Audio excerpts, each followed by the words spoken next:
Hello, welcome to the first edition of SVC TV. Today we're going to be going over a Gen 2 2017-2018 adjustable bump system. We're going to go over all the unique features of our kit, what we think separates it from the rest of the pack, and we're also going to be going over how to install it on a truck step by step. Now, one of the things we are going to do, we're going to take the bed off for you just so you can see it in better, but you do not remove the bed when you're actually doing the install. Okay, so one of the things we're also going to be touching on is the 3 different bumps that we use, both 2 Foxes, 1 King, and then also the cans themselves and how they're unique to our kit. So let's get to it, see how it goes on the truck. We're out in front of our 2018 Ford Raptor in the garage. We have the bed off just to show you everything so it's easier for everyone to see. Again, you do not take the bed off when you're doing the installation. You'll put everything up in, including the crossbar, with the bed on. This is just for video purposes so you guys can see how easy it is. Let's get to it. Okay, the first step, you're going to take your 13mm deep socket and remove the factory bump stop. The next step, you're going to remove the factory shock with a 15mm socket. Okay, now that you have the factory shock removed, the factory bump stop removed, you're going to take your passenger side frame support and pop it on in. You'll notice that the holes will orientate right there and right there. What you're going to use to hold it in place, you're going to take the factory bump stop bolt and you're going to tighten it hand tight so it kind of stays and makes your life a little bit easier. Next step in the process, you're going to take the double-sided wrench that we provided you. You're going to put the 3/4 inch flange nut in the large side of the wrench, put some tape on it, blue tape, orange, whatever. I just wouldn't use duct tape because you're going to have to get it out because that's going to go inside the frame, but definitely cut a hole to make your life easier for getting the thread started. Okay, what you're also going to want to do to make your life a little bit easier, you're going to want to remove that 10mm head bolt on the bottom side of the frame and on the inside to help lower the exhaust, just to make the cross tube go a little bit easier.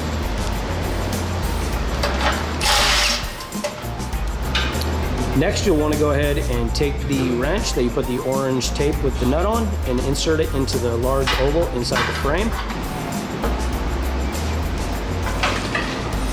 And you're going to go ahead and thread it in on the back side.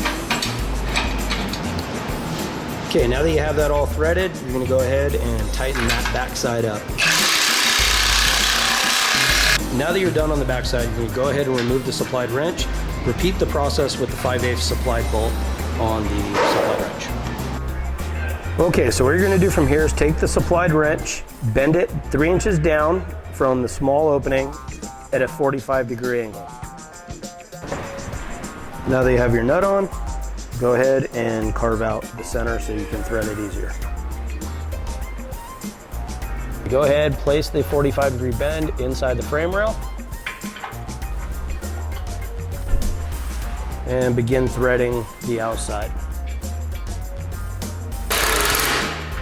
And now that your frame support is on, you're going to go ahead and slide the cross brace up and through from the driver's side.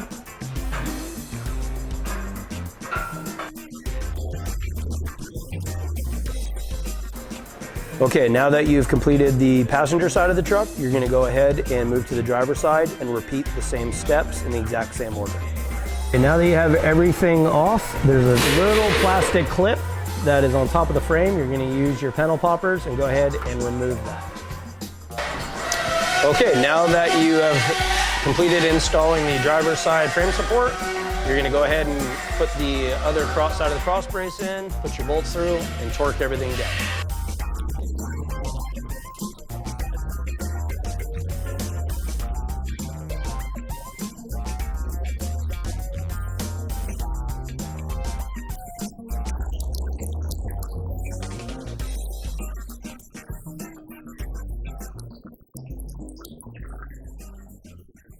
Next thing you're going to want to do is you're going to want to put the impact plate underneath the leaf spring in between the axle and the leaf, okay? We're not doing it on this particular truck because we're going to go ahead and add a curry to this truck, but it's a real simple process. You're going to go ahead and support the rear end from underneath with some jack stands, take off the U-bolts, lower the rear end down. Don't jack up the springs because you don't want to put tension on that, but you're going to go ahead, lower the rear down, and there's a little tab here. We cut that off and we basically give you 3 extra holes inside the impact plate where you can use those for zip tie holes for brake lines and things like that. So once you get that cut off, just slide this guy in there, put your U-bolts back on, torque them back down to about 125 pounds. And now that your frame support's on, everything's tight, torqued down to what it should be. These, by the way, you want to go to a couple 100 foot-pounds. In here, about 175 on the 5/8. Forgot to mention that earlier. You're going to want to take your 2.0 IFP bump. That's what we're using today. You'll go ahead, insert it underneath likewise, and you'll know you have the right height is if you have a 1/2 inch of thread showing from the bottom of the lock ring to that little groove right there. So that's a 1/2 inch from the bottom of the threads. So go ahead, put that guy up, thread your top collar on all the way down, and then Fox supplies you with the torque wrenches, and you need to supply opposite amount of torque to each one, lock them in tight, hit them with a hammer, and you are completely good to go. Now, one of the other unique features of our kit versus all the others out there is we actually have the adjustable bump can. And the whole purpose of our adjustable bump can is we found that a lot of people use their Raptors in different ways. So with this guy, you have the ability to drop it down about 2 inches, 1.75 inches roughly.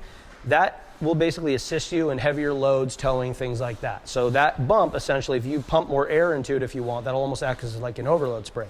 Conversely, if you move this all the way to its highest setting, a lot of guys have found they want to go with bypass racks, shocks through the bed, all that fun stuff. That's going to give you an extra almost 2 inches of bump travel, which these trucks really, really need. So that's probably the biggest benefit. Everyone else is static. It's in a fixed position. Ours gives you those 3 distinct modes, but for most people's purposes, they're always going to use these 3 bolts in the middle right there. Another kind of cool feature of ours, because this can's removable, you aren't stuck just using the 2.0 IFP bump, which is actually what we really like, but we understand some people want bigger because they think bigger is always better. In that case, you have the King 2.5 and the Fox 2.5. Both have won the Baja 1000. What color do you like? Totally up to you. We found in the past that we kind of feel, as great as these are, with these trucks being limited, they're almost a little overpowering for the truck itself.